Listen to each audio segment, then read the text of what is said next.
Olá, pessoal. Desculpa o atraso. A live era para começar às 18, tivemos um imprevisto e a live está começando agora às 19 horas. Eu estou aguardando só o professor Gustavo Badaró entrar para a gente começar, tá certo?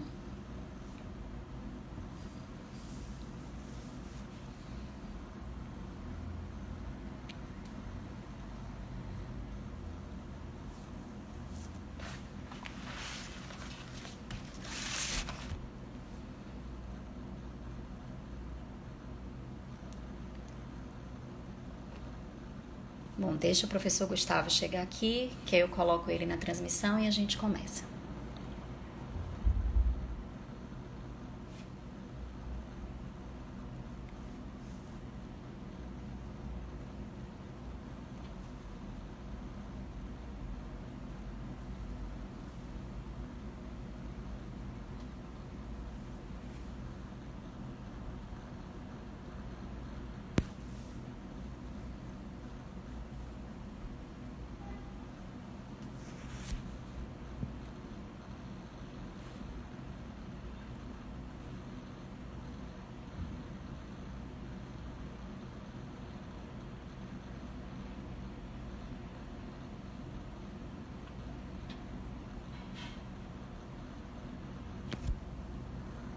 Deixa eu dar uma olhadinha aqui se o professor Gustavo já entrou.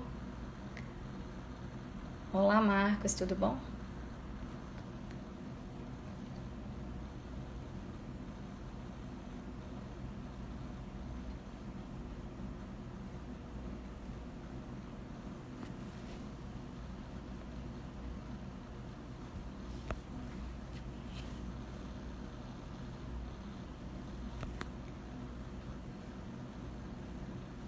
Bom, o tema da aula de hoje eu vou deixar fixado aqui da live é habeas corpus coletivo e Covid.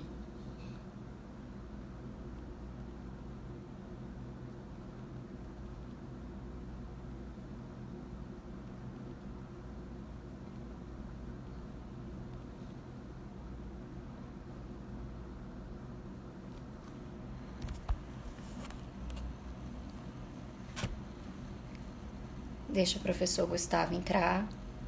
Ele acabou de me sinalizar que ele já está entrando. Que aí a gente começa.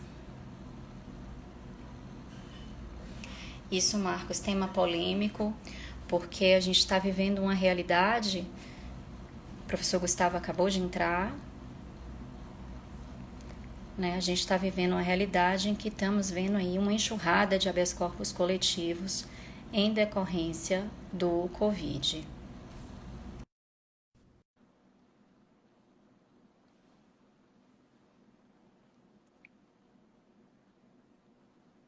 Olá, tudo bom, Olá, Gustavo? Rafaela, tudo bem? Tudo tranquilo. Tudo Tivemos um bem. imprevisto, eu estava comentando aqui que você estava finalizando uma banca de doutorado, Exato, ou muito, mas pelo menos deu certo e a gente está aqui nesse encontro para discutir esse tema polêmico, não é? exato, Rafaela. Olha, receba meu forte abraço, ainda que virtual. O professor Geraldo estava numa banca, e vou me desculpar com os que estão presentes aqui com adiamento, mas estava numa banca que para mim é uma honra, com o professor Jacinto Nelson de Miranda Coutinho, com o professor Geraldo Prado, com o professor Auri Lopes Júnior, professora Marta Saad, professora Maria Tereza Rocha de Assis Moura. Confesso aqui minha quebra de protocolo, não tive coragem de interrompê-lo, nenhum deles, quando excederam ao tempo, excederam por pouco tempo, mas excederam o tempo das arguições. Como disse o professor Jacinto, era muito mais um bate-papo, um desabafo nesse tempo de pandemia e problemas políticos. Poder falar só de direito virou uma diversão. Mas com isso eu me atrasei, peço desculpa a todos que estão aqui para nos ouvir, peço desculpa especialmente a você, Rafaela, por esse atraso. Não se preocupe não, que a gente vai compensar isso aí, né? Deixa eu Exato. apresentar aqui o professor Gustavo Badaró, para quem está assistindo, né? O professor Gustavo Badaró, ele é livre docente, doutor e mestre pela Universidade de São Paulo, pela USP. É professor titular de Direito Processual Penal também na USP e é advogado. Conhecemos em 2013. Isso. Então já vão aí 7 anos, né? E agora a gente está aqui nesse encontro virtual. Depois de tantas vezes que a gente tentou fazer um encontro do pessoal de Göttingen Física, Exato. conseguindo marcar só encontros virtuais. Mas seja bem-vindo aqui no Instagram. Agradeço imensamente por ter aceitado o meu convite para vir bater esse papo a respeito do habeas corpus coletivo. É um tema polêmico. Eu queria, assim, fazer só uma breve introdução para a palavra, Gustavo. Claro. Porque, para situar, né, o porquê a importância de discutir o habeas corpus coletivo nesse momento, porque a gente teve lá em 2018, em fevereiro de 2018, aquele habeas corpus coletivo, né, em nome de todas as presas, mulheres e mães, da segunda turma do Supremo Tribunal Federal, e foi quando a gente assistiu o debate a respeito do habeas corpus coletivo antes daquele habeas corpus, né, Exato. que foi impetrado e foi deferido lá no Supremo Tribunal Federal, porque tinha uma questão para essa tutela individual de forma muito ampla na questão, porque incluir, né, aquelas mulheres que elas tinham cometido crimes com violência, grave ameaça contra os próprios filhos, ainda tinha aquela cláusula aberta que permitia assim uma margem de interpretação absurda dos tribunais, então fazia com que não tivesse uma aplicação imediata, né, da ordem, falava de situações excepcionalíssimas. Exato. E agora, diante dessa situação de pandemia, a gente está vivenciando um reacender desse debate do habeas corpus coletivo, porque diversos habeas corpus coletivos impetrados para falar da situação do sistema carcerário, né, de muitas formas, de forma muito generalizado, para falar que deveriam liberar presos ou presos de risco. E isso me preocupa muito, Gustavo, foi porque o sujeito achou perfeito no dia que a gente poder debater isso. A gente está vendo um abuso do Instituto que pode acabar gerando seu crédito. É essa a minha percepção, né? Então, quando a gente utiliza o Instituto de uma forma inadequada, pode criar uma percepção errônea do Instituto que pode fazer com que situações normais, situações em que ele fosse bem utilizado, possam acabar sendo indeferidas exatamente por causa da enxurrada que a gente está vivenciando. E a gente se dá nesse momento assim com coletivos absolutamente genéricos, decisões corretas ou incorretas com relação a deferimento e indeferimento, até com habeas corpus coletivos esdrúxulos, que eu uso como exemplo a deputada de Pernambuco, que petrou um habeas corpus coletivo no STJ, que foi objeto de um deferimento liminar lá pelo ministro Rogério Schietti, para poder acolher toda a população de Pernambuco contra as medidas de lockdown. Então, a gente se deparou até com situações relacionadas a questões esdrúxulas e absurdas. Então, assim, a escolha do tema se justifica dessa forma e eu queria passar a palavra para você conversar um pouquinho com a gente a respeito desse instituto, o uso desse instituto, né, aqui nesse debate. Obrigado, Rafaela. Olha, fique à vontade a qualquer hora que eu falar, que quiser nem me interromper, mas falar, debater, acho que essa é a ideia. Minha posição coincide com a sua inicialmente, quer dizer, todos nós que advogamos, que trabalhamos com processo penal e que queremos que o processo penal respeite os valores da Constituição, obviamente sabemos que a liberdade é a regra, que a liberdade só pode ser restringida em casos expressamente previstos à lei. Portanto, em tese, qualquer mecanismo utilizado ou utilizável que favoreça afastar um constrangimento ou uma ameaça à liberdade é um instituto bem-vindo. O habeas corpus é um instituto multissecular no Brasil, embora tenha se iniciado não na Constituição, mas no Código de Processo Criminal do Império, de 1832, ele participa da tradição constitucional brasileira, tem sido um mecanismo com uma larga utilização entre nós, até por outros aspectos que não vem ao caso mencionar, da estrutura do procedimento em primeiro grau, de nós não termos recursos contra todas as decisões interlocutórias no processo penal, de se admitir entre nós um habeas corpus para ameaças à liberdade de locomoção, ainda que sejam ameaças longínquas, ou que em determinados casos fez com que o habeas corpus entre nós acabe funcionando aí como um agravão no processo penal, um mecanismo para atacar qualquer coisa que ameace, ainda que muito longínquamente, a liberdade de locomoção. Então, a primeira ideia é uma ideia favorável à ampliação do habeas corpus, que é uma ideia de favorecer a proteção da liberdade.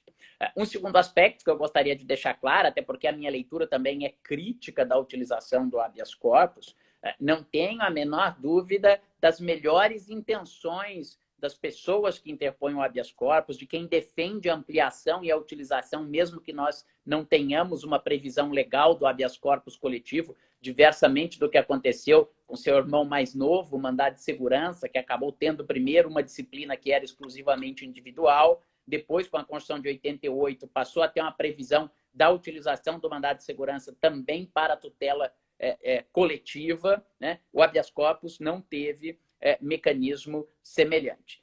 Dito isso, é preciso que se compreenda exatamente a dimensão e as situações em que a tutela coletiva pode ser utilizada corretamente, para que o habeas corpus não seja, na sua feição coletiva, mal empregado, e com este mau emprego do habeas corpus coletivo, isso acabe comprometendo não só o instituto do habeas corpus coletivo, como me parece, em alguns casos nós vamos ver, que possa colocar em risco, através do indeferimento de habeas corpus coletivos mal colocados, situações de habeas corpus individuais, de pacientes que estariam naquela situação e que acabam tendo seu pleito individual comprometido por uma má utilização do habeas corpus coletivo, o que é um problema real, né?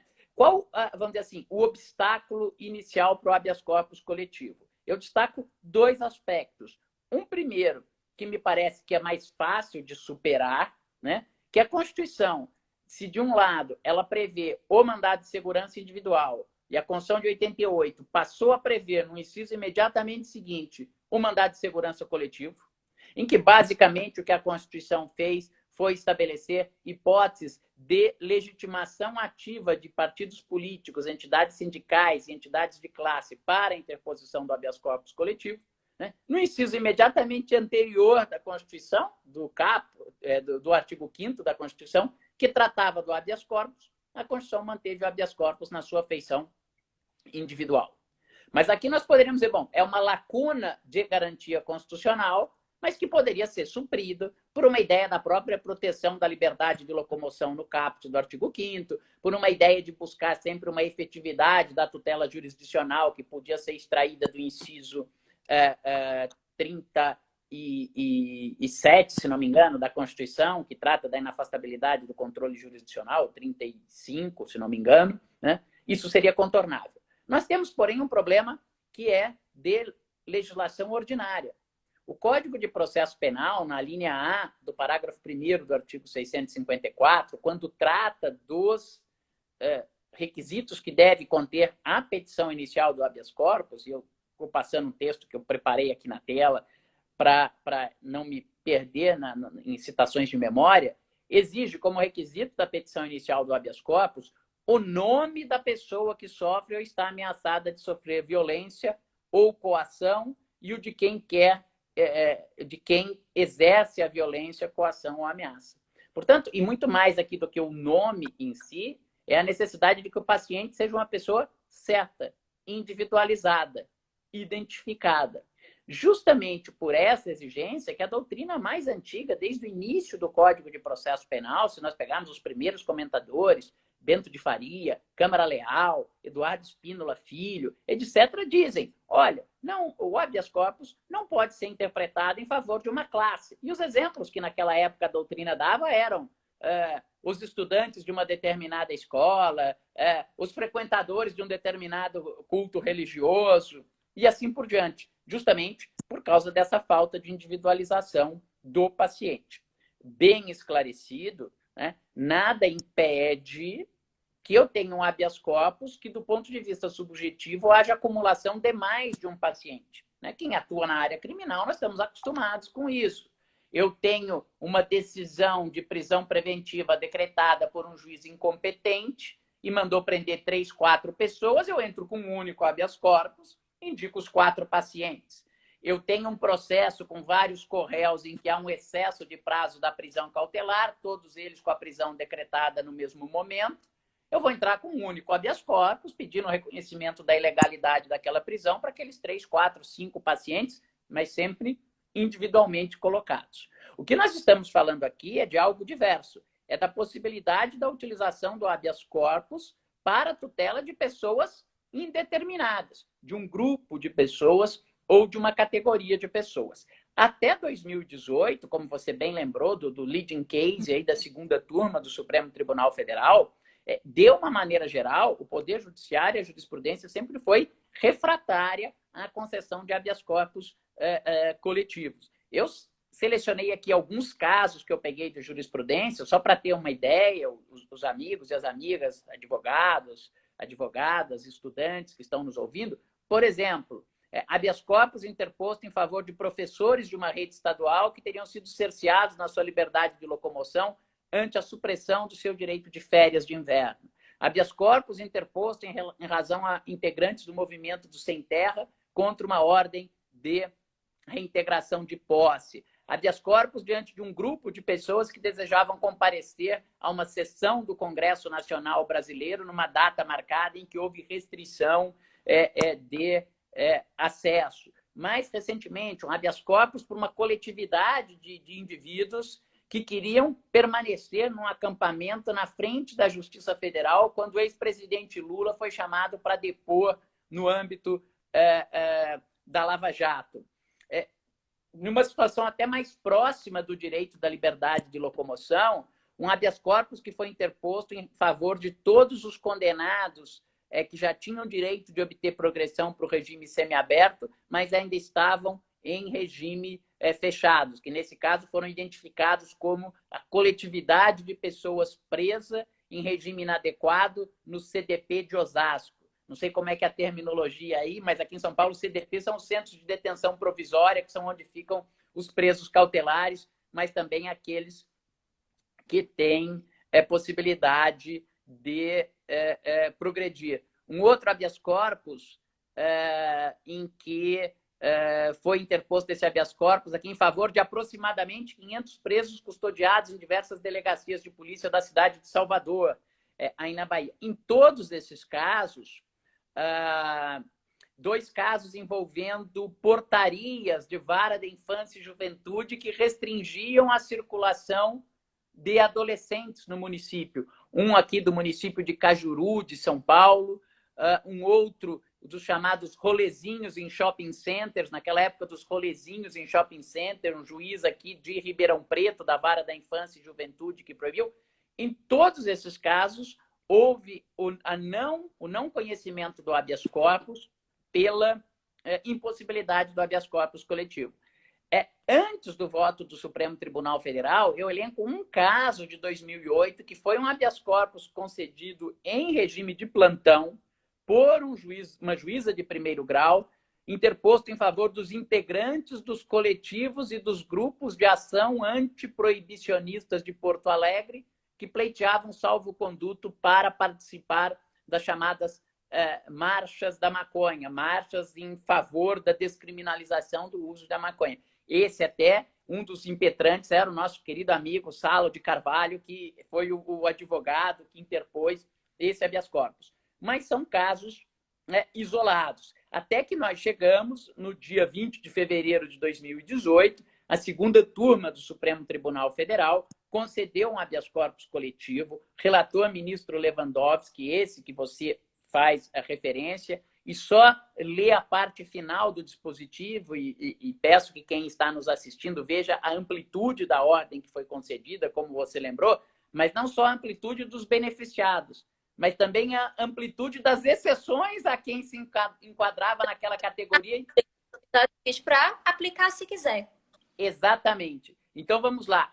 O dispositivo é concessão da ordem para determinar, aqui estou lendo entre aspas, determinar a substituição da prisão preventiva pela domiciliar, sem prejuízo da aplicação concomitante de medidas alternativas previstas no artigo 319 do CPP, de todas as mulheres presas, gestantes, puérperas ou mães de crianças e deficientes sob sua guarda, nos termos do artigo 2º do ECA e da Convenção sobre Direitos das Pessoas com Deficiência, decreto número tal, relacionadas neste processo pelo DEPEN e outras autoridades estaduais, enquanto perdurar tal condição.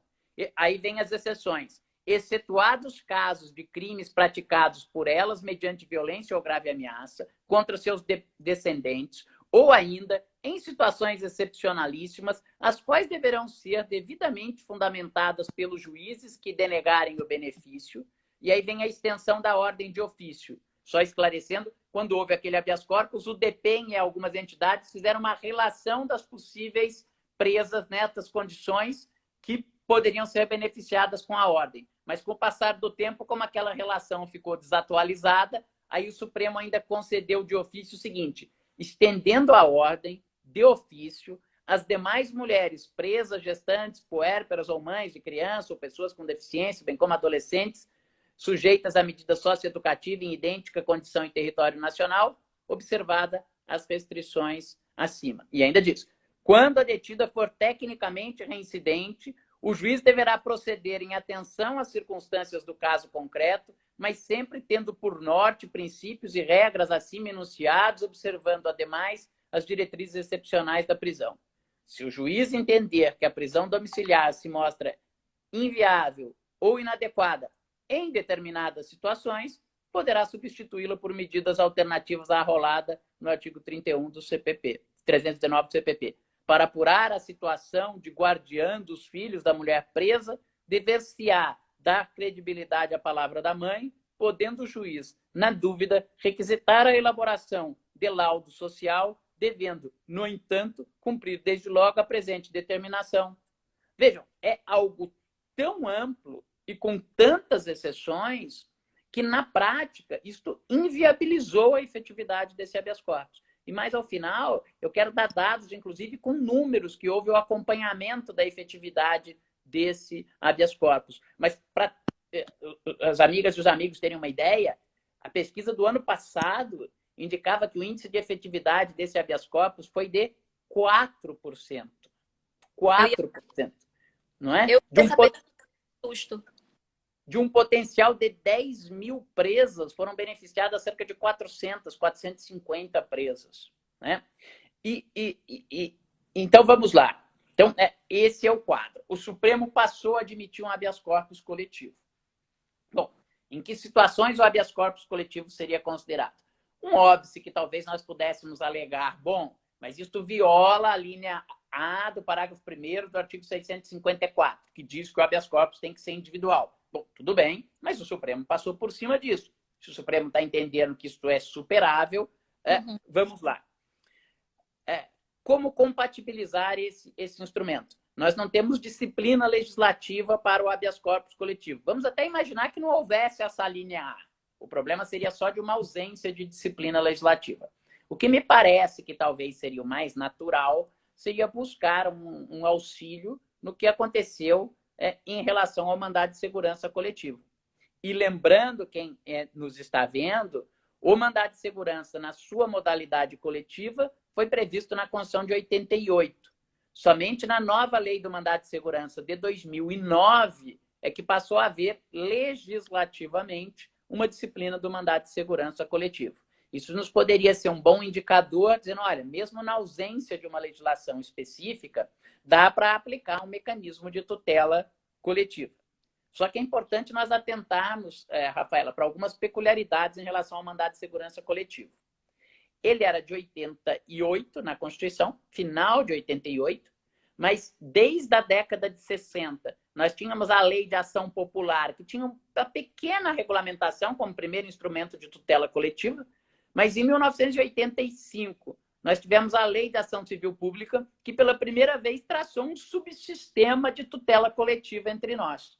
Então, esta ausência de regras para uma disciplina do mandado de segurança coletivo, aí ele tinha previsão constitucional, mas não tinha disciplina infraconstitucional, num primeiro momento foi suprido pela Lei de Ação Civil Pública e logo depois, em meados de 1990, portanto, um ano praticamente logo depois do início da vigência da Constituição, o Código de Defesa do Consumidor criou todo um subsistema de tutela de direitos difusos, coletivos estrito sensu e individual homogêneo, disciplinando os maiores problemas desse tipo de tutela, que são quem tem legitimidade para a tutela desses direitos e como se comporta o problema da litispendência e da coisa julgada, tanto de uma tutela coletiva em relação a outra tutela coletiva. O partido político A propôs uma ação para tutela coletiva, ou, no caso, um mandado de segurança coletivo. E depois vem o partido B com normas programáticas semelhantes e propõe uma outra ação coletiva. Haverá litispendência? Não haverá litispendência? Forma-se a coisa julgada no mandado de segurança coletivo. Como que isso vai impactar outros mandados de segurança coletivos ou mandados de segurança individuais que tratem daquela matéria? Tudo isso, praticamente um ano depois, passou a ter disciplina específica. Então, embora na legislação do mandado de segurança não houvesse uma disciplina para o mandado de segurança coletivo, o que a Constituição fez foi, basicamente, através de duas alíneas, tratar dos legitimados para a propositura do mandado de segurança coletivo. E logo depois veio todo um subsistema disciplinando estas regras. No habeas corpus, nós não temos isso. Aí você poderia perguntar, ou quem está nos vendo poderia perguntar, bom, mas nós podemos aplicar a legislação agora do mandado de segurança coletivo. Esse seria, talvez, o caminho natural. Nós já temos uma legislação do mandado de segurança coletivo agora, a partir de 2009. Há um sistema do que os processualistas civis chamam de um diálogo das fontes da tutela coletiva no processo civil. A lei de ação civil pública se remete à complementariedade do sistema através do Código de Defesa do Consumidor. O Código de Defesa do Consumidor se refere à complementariedade através da lei de ação civil pública. O mandado de segurança busca analogia nesses dispositivos. Então, no plano processual civil, nós temos todo um arcabouço normativo. Então, em tese, o habeas corpus deveria buscar a sua disciplina, por analogia, na ausência de uma disciplina própria, nesse conjunto. Essa seria a situação mais natural. Ainda assim, há problemas. Há problemas porque a própria disciplina do mandado de segurança coletivo, em certos aspectos, se choca com a disciplina da tutela coletiva do Código de Defesa do Consumidor. Os autores de processo civil que analisam essa matéria, inclusive, ressaltam, o saudoso ministro Teori Zavascki, Cássio Capinella Bueno e outros, Herman Benjamin, dizendo o seguinte, olha,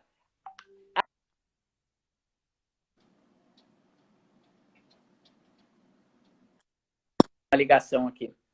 A lei do mandado de segurança tem poucos dispositivos, na verdade, o artigo 20 e 21, que trata do mandado de segurança coletivo, e nos poucos dispositivos, ela disciplinou mal, ao ponto de muitos autores falar, olha, aqui é mandado de segurança coletivo, a disciplina específica do mandado de segurança coletivo é essa, mas vamos esquecer a disciplina do mandado de segurança coletivo e vamos aplicar a disciplina do Código de Defesa do Consumidor, porque ela é melhor. E nesse diálogo das fontes, nós temos que buscar qual é a regulamentação mais efetiva, qual que melhor atende à tutela coletiva, né? E assim por diante.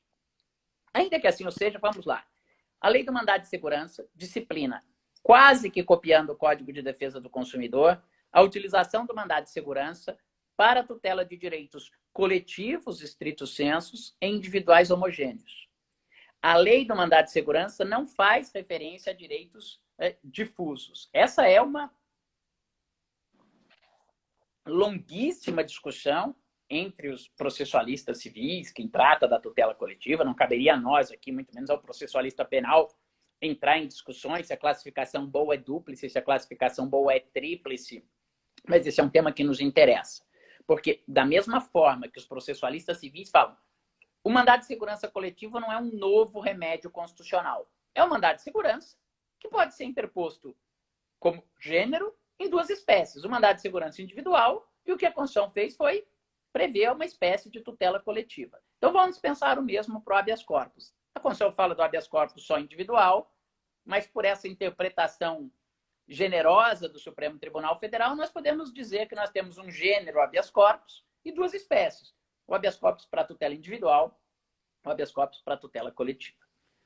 Usando essa tripartição do nosso ordenamento jurídico, né, os direitos difusos são aqueles transindividuais e que são indivisíveis. né? Então, os exemplos são meio ambiente, a tutela do consumidor e assim por diante. Já os direitos coletivos são aqueles que também são transindividuais, mas que pertencem a uma determinada classe de pessoas, ou unidas entre si, por exemplo, membros de uma determinada associação, ou uma relação jurídica com a parte contrária. São, nesse caso, também pessoas indeterminadas, mas pessoas determináveis, né? Porque eu vou dizer, olha, são os membros do sindicato dos petroleiros da Bahia.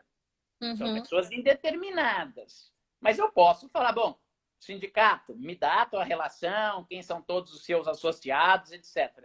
Quando eu falo o meio ambiente, não dá para eu ficar qual o nome das pessoas que têm direito a respirar um ar puro, um ar sadio. Não tem como. São realmente todos. E os direitos individuais homogêneos, a doutrina diz, como o próprio nome fala, não são direitos coletivos em si, intrinsecamente, são direitos individuais que são tratados coletivamente. Eu gosto muito de uma expressão do professor Kazuo Watanabe, que ele fala que é um tratamento molecular de direitos sobre uma visão atomística, ou seja, eu pego direitos que são separados, mas vou dar a eles um tratamento coletivo. E o que justifica esse tratamento coletivo é exatamente que esses direitos individuais têm uma fonte de lesão comum. Né? Então, por exemplo, eu posso pensar e uma mesma fonte de problema às vezes pode permitir diferentes formas de tutela. Uma propaganda enganosa fere direitos do consumidor e pode receber uma tutela sob a ótica de tutela de direito difuso, para cessar aquela propaganda, para parar de fazer aquela propaganda, ou para fazer uma propaganda correta, advertindo os consumidores do erro daquela propaganda.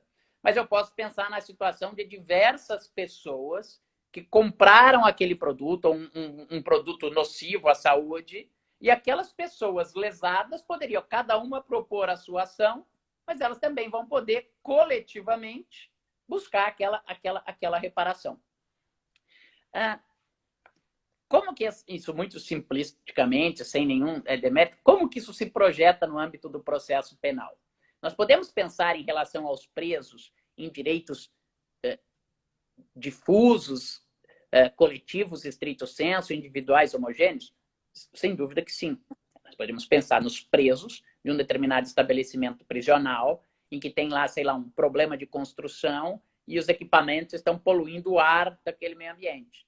Isso está afetando o direito a um ambiente saudável. Nós podemos pensar nos presos que dizem, olha, eu tenho direito à educação, o direito à educação, inclusive, me assegura uma remissão pelo estudo, e eu não tenho condição de exercer esse direito à educação que a própria lei de execução penal me assegura aqui no estabelecimento, porque não tem tais ou quais características. Né? E os presos podem dizer, olha, tenho direito à indenização, porque os presos todos aqui já teriam direito a regime semiaberto e estão cumprindo pena num estabelecimento com características de estabelecimento fechado. Então, não é que eu não possa pensar, a minha leitura, que é uma leitura particular, não é que eu não possa pensar na tutela de direitos difusos, coletivos, estrito sensu, individuais homogêneos dos presos. Mas é que quando eu penso nisso, eu estou pensando no direito ao meio ambiente dos presos. Eu estou pensando no direito à educação dos presos. Então, nesse caso, não me parece que o correto seria um habeas corpus coletivo.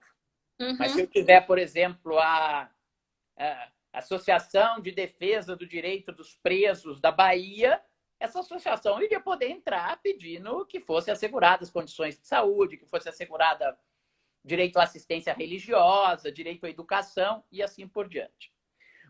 A grande dificuldade que eu tenho na utilização do habeas corpus coletivo, e aí é uma questão intrínseca do habeas corpus coletivo, é que quando nós falamos na liberdade de locomoção, na liberdade de ir e vir, este é claramente o direito de cada um de nós. É um direito individual.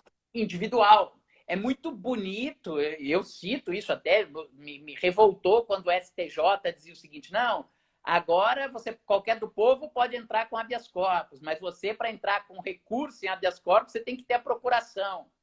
Eu falava, tá errado, porque quem é parte não é o paciente. Quem é parte é o impetrante. Ele é o autor do habeas corpus. Do povo, né? Não deixa até de ser uma gafe. Às vezes, algum colega pede, olha, o meu habeas corpus está no STJ, você não quer ir lá fazer sustentação oral? Eu falo, eu vou. Ele fala, bom, então eu vou te passar um subs. Eu falo, bom, mas não é subs. Você não recebeu o poder de ninguém, você está agindo em nome próprio.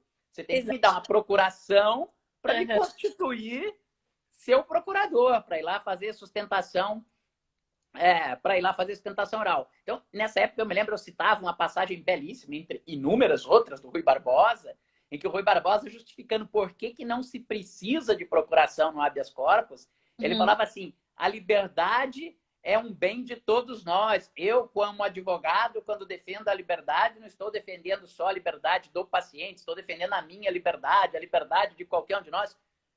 É bonito como figura e como simbolismo da liberdade. Mas, na verdade, quando a gente fala em coação ou ameaça à liberdade de ir e vir, essa é a minha liberdade, a liberdade da Rafaela, a liberdade de quem está nos vendo. Aí, estou vendo aqui a Bia. Posso até ter um ato que afete a minha liberdade, a sua liberdade, a liberdade de terceiro. Mas aí é o meu direito à liberdade de ir e vir, o seu direito de liberdade de ir e vir. Então, não me parece possível que a liberdade de ir e vir possa ser tratada na forma de um direito difuso ou possa ser tratado na forma de um direito coletivo estrito sensu. Algumas pessoas, e quando eu comecei a falar desse tema, me falavam, bom, mas veja, a tutela coletiva, e aí pensando no habeas corpus coletivo, o Código de Defesa do Consumidor e a Lei de Mandado de Segurança, quando elas definem o direito coletivo estrito sensu, elas prevêem que o direito coletivo pode ser aqueles que decorrem de uma relação, né, com a parte contrária. Né? Mas aqui, ainda assim, não há um único, por exemplo, a associação de pais de alunos de uma escola tal. Né? Todos eles têm uma relação jurídica, porque têm os contratos com seus filhos que lá estudam, com aquela escola. Tem uma relação jurídica com a parte contrária. Mas, no caso do preso, não dá para eu dizer que o preso, todos os presos têm uma mesma relação jurídica com o Estado, porque há uma decisão que mandou prender preventivamente ou porque há uma sentença que mandou começar a cumprir pena. Cada preso tem a sua sentença. Cada preso tem a sua decisão de prisão preventiva. Então, realmente não é um tratamento coletivo. O que nós podemos ter, sim, é lesões ao direito de liberdade que provenham de uma fonte comum e que justamente por isso tenham um caráter homogêneo que lhe permita serem tratadas na forma de direitos individuais homogêneos.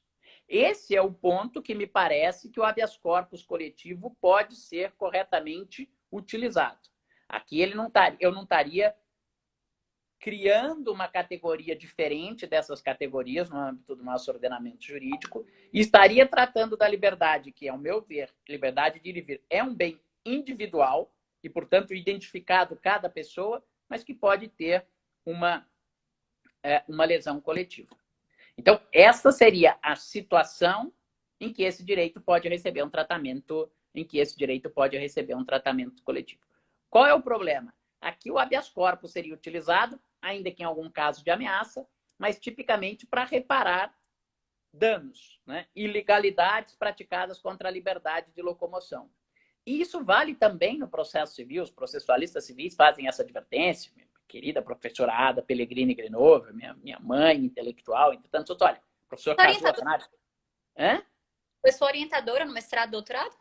Professora Ada foi minha orientadora no mestrado, doutorado, estava lá assistindo, me protegendo na minha tese de livre docência e hoje tenho a honra de ter a cátedra que foi dela. Para mim é uma das maiores realizações pessoais da minha vida, essa, é uma grande honra. Então, os direitos individuais homogêneos são tratados basicamente a partir da própria ideia da class action for damages, por lesões. Isso é possível no habeas corpus. Mas eu preciso ter uma fonte comum que a concessão daquela ordem, identificando claramente aquela fonte comum, permita que os beneficiados sejam facilmente identificáveis. Porque o habeas corpus, ainda que coletivo, assim como o mandado de segurança, ainda que coletivo, são ações documentais de tutela rápida. Né? O mandado de segurança, como seu próprio nome diz, se presta uma tutela mandamental, e a mesma natureza para o habeas corpus.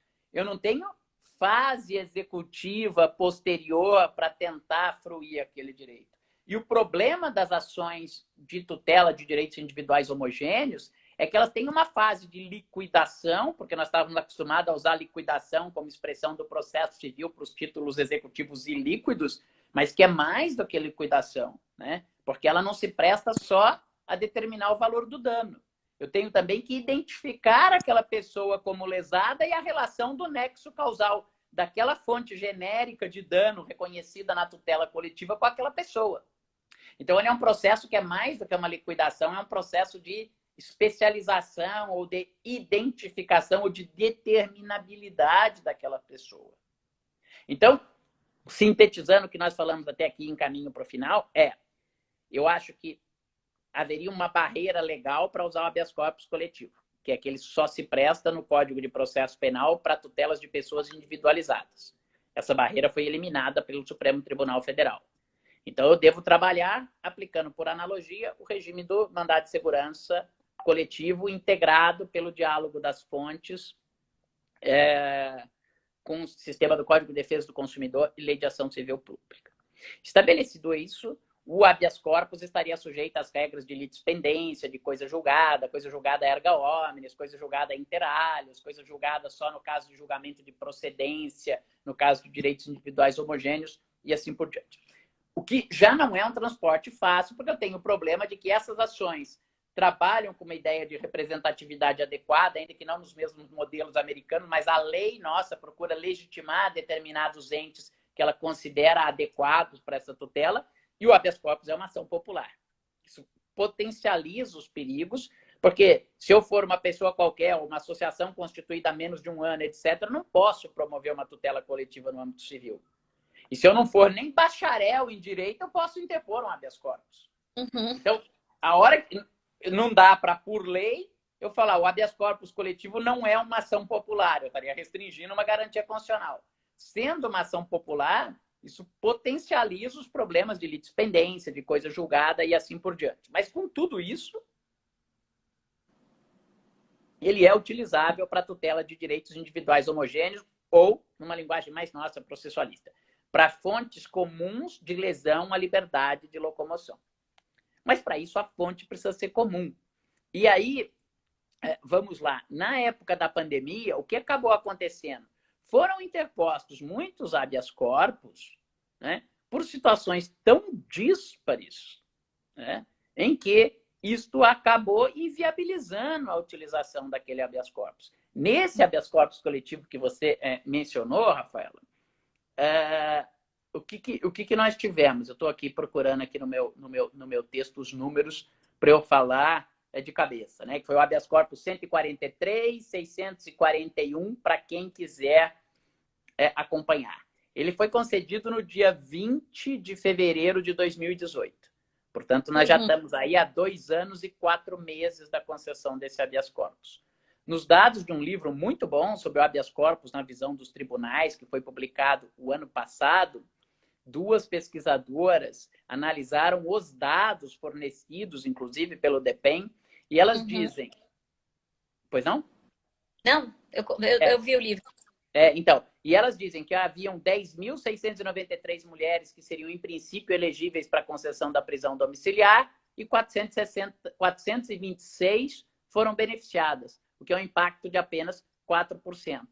E preparando esse texto, que eu ainda não publiquei, mas estou para publicar aqui, parece filho, que a gente não quer deixar se livrar da gente, né? Você escreve, aí você fica, não, mas eu vou dar mais uma lida, que eu vou dar uma corrigida. Vou dar uma melhorada. Sabendo que tem um artigo lá que trata disso, eu vou ler antes de publicar. E você nunca solta o texto. Mas fazendo essa pesquisa, eu pesquisei habeas corpus concedidos pelo Superior Tribunal de Justiça no mês de abriu sobre esta situação centenas de habeas corpus num mês. E todos discutiam o quê?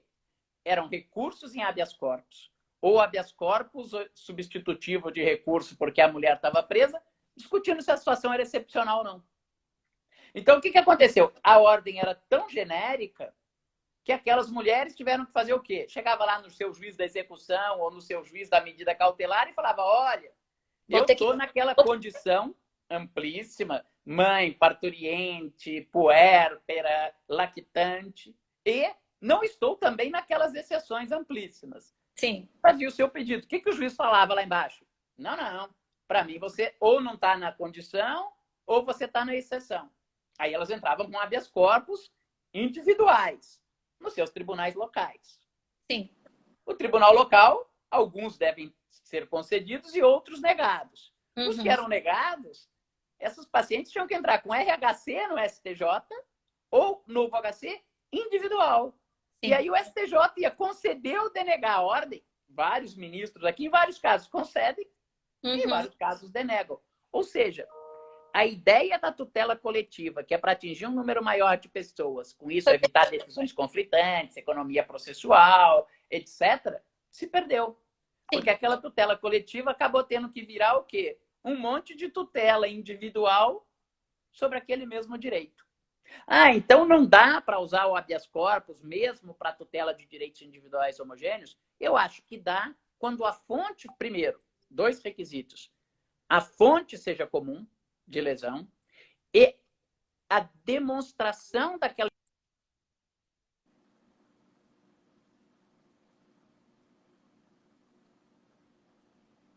Outra live que eu vou ter depois, eu vou responder aqui. Peço um segundo da desculpa de vocês, que eu tinha estabelecido um intervalo entre elas, mas não deu.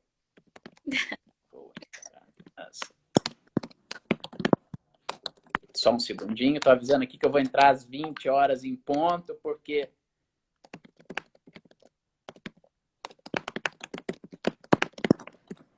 Ok, então vamos lá. Então, isso não era possível. Eu vi um habeas corpus agora. Então, primeiro, tem que ter uma fonte comum. E segundo, tem que ser fácil de você demonstrar documentalmente. Então, eu vou dar um exemplo. Se em tempos de pandemia, vamos supor, naquela linha da recomendação do 62 do CNJ, eu pedisse um habeas corpus coletivo para dizer o seguinte: todos os maiores de 60 anos que estão presos têm direito a um habeas corpus coletivo. Me parece um habeas corpus que seria viável. Sim. Porque a fonte de constrangimento é comum, ele é sexagenário ou mais. E como é que eu provo que eu sou sexagenário? Simples, você vai lá e junta uma certidão de nascimento. Agora, você imagina que eu vou dizer o seguinte: eu sou uma mãe que tem criança sob o meu cuidado. Bom, claro que talvez seja fácil uma mãe que tem a certidão de nascimento da criança. Mas aí tem a outra que a criança não é adotada. Bom, você tem a certidão. Mas tem a outra que a criança está sob os cuidados dela, mas é informal. Então, aí a situação já começa a se misturar, você não consegue comprovar documentalmente. Um exemplo que eu trago aqui do próprio ministro Celso de Mello, acho que é um acórdão que não foi muito divulgado, talvez o interesse seja mais específico, mas foi concedido um habeas corpus coletivo. Veja a situação. Medida cautelar no habeas corpus. Aqui, na verdade, foi concedida a liminar. Para determinar a administração da penitenciária Tassian Menezes de Lucena, em Martinópolis, São Paulo, que adote providências que permitam assegurar de modo efetivo aos presos, tanto condenados quanto provisórios, recolhidos no pavilhão de medidas preventivas de segurança pessoal, pavilhão do seguro, e disciplinar, pavilhão disciplinar, o direito à saída da cela pelo período mínimo de 2 horas diárias para banho de sol. Quer dizer, veja, é uma fonte comum e identificada, sim, uma penitenciária. A situação de quem está sofrendo a lesão é claramente homogênea, porque todo mundo que estava ou no pavilhão do seguro ou no pavilhão disciplinar estava sem banho de sol. E aí o ministro diz, olha, nesse presídio, quem está no pavilhão de seguro ou disciplinar tem o direito a 2 horas de banho de sol por dia. Esse é um habeas corpus coletivo para a tutela de direitos individuais homogêneos. o direito, a liberdade de ir e vir de cada uma das pessoas que estão no seguro e no pavilhão disciplinar, e a ordem é fácil de cumprir. Chega lá a ordem do ministro para o diretor de estabelecimento, ele chama lá o diretor de segurança e fala, agora é o seguinte, 2 horas por dia vamos fazer uma escala, vamos ver o jeito, mas cada preso tem que 2 horas por dia sair. Não dependo de demonstrações através de prova testemunhal disso ou daquilo, e não tem um conjunto brutal de exceções. Então, me parece que nesses casos a tutela coletiva pode ser bem utilizada. Em outros casos, é despicienda a tutela coletiva, porque a tutela individual seria mais fácil. Eu vi um caso agora, um grupo que acho que o nome é mais ou menos esse, Ministério Público Conservador, ou Associação dos Membros do Ministério Público Conservador, que interpuseram habeas corpus coletivo em favor dessas pessoas agora que estavam sendo investigadas ou tiveram contra ela decretadas medidas de busca e apreensão nesse inquérito das fake news do Supremo Tribunal Federal, para que elas não fossem obrigadas a ir depor, ou para que não pudessem ser presas, algo assim. Pelo que eu vi, eram 48 pessoas. Até me parece que a fonte é comum. Vamos imaginar que eles, como eu diga, esse inquérito é ilícito, porque violou o juiz natural, porque o relator não foi sorteado e foi indicado pelo presidente do Supremo. Ainda que o regimento do Supremo assim o preveja, ele viola a Constituição, que assegura o juiz natural, que eu tenho que ter métodos impessoais. Por exemplo, a fonte de lesão é comum, mas eu tinha 48 pessoas identificadas. Por que eu não fui lá e coloquei o nome? Antônio, RG tal, filho de Beltrano e Cicrana. Maria, RG qual, filho de A e B. E assim por diante. Então, aí é aquilo que você falou, Rafaela. Parece bom. Agora está na moda o habeas corpus ser coletivo. Eu vou propor um habeas corpusinho individual para 40 pessoas. Não, já deixa eu chamar isso aqui de habeas corpus coletivo. Né? E era uma situação que, a depender da fundamentação, né, era uma fundamentação comum. Eu ponho lá o nome de todo mundo, aí você fala assim, mas eu vou perder tempo. Não vai. Você vai gastar um tempo qualificando aquela pessoa na sua petição inicial, mas se o habeas corpus for concedido, ele já é concedido com salvo-conduto para cada uma daquelas pessoas. Uhum. Se eu proponho um habeas corpus coletivo, depois cada uma daquelas pessoas vai ter que chegar para um juiz e falar, olha, eu estou sendo investigado. Olha, tem aquele habeas corpus coletivo que falou quem estava sendo investigado. Então, aqui eu estou sendo investigado. Então, agora, juiz, peça um salvo-conduto para mim. E você acaba atrasando a concessão da tutela coletiva. Então, eu acho que o melhor caminho seria que houvesse uma legislação permitindo o habeas corpus coletivo. Acho que não precisaria nem ser uma revisão constitucional, porque o que a lei fez para o mandado de segurança coletivo basicamente foi disciplinar legitimados, e o habeas corpus é uma ação popular. Poderia fazer essa lei poderia indicar qual o regime ia ser aplicado, porque horas o regime do mandado de segurança é diferente, mas então dizendo, olha, se sujeitando às regras de litispendência de coisa julgada, ou faz uma disciplina própria, ou diz as regras do Código de Defesa do Consumidor, ou as regras da Lei do Mandado de Segurança, ou as regras da Lei de Ação Civil Pública. Eu, cada vez mais, tenho dito que hoje é revolucionário você ser legalista, né? Que talvez é a coisa mais conservadora do mundo, falar, cumpra a lei. Mas é que hoje a lei não é mais nada, né? Cada um, e acho que isso é um dos males do chamado neoconstitucionalismo, cada um saca do bolso o princípio constitucional que quer, na hora que quer, e aí diz, olha, tal artigo de lei, na minha interpretação desse princípio, não se aplica porque colide com esse princípio. E nós passamos a viver numa insegurança jurídica brutal. Sim. Que depende do ministro A, ou do ministro B, ou da interpretação de cada um deles. Então, a lei aqui é uma garantia. O que ela vai poder disciplinar são situações, ao meu ver, de direitos individuais homogêneos, ou melhor, de hipótese, o direito tem que ser a liberdade de ir e vir, senão não é habeas corpus. Mas hipóteses de lesão à liberdade de locomoção, e a lei assim o disciplina, o habeas corpus vai poder ser útil, o habeas corpus coletivo, quando essa lesão tiver uma fonte comum e quando puder ser comprovado documentalmente. Eu vi um habeas corpus agora na época da pandemia, que eram para todos os 800 mil presos do Brasil. Eu vi. Provisório. É absolutamente uma loucura.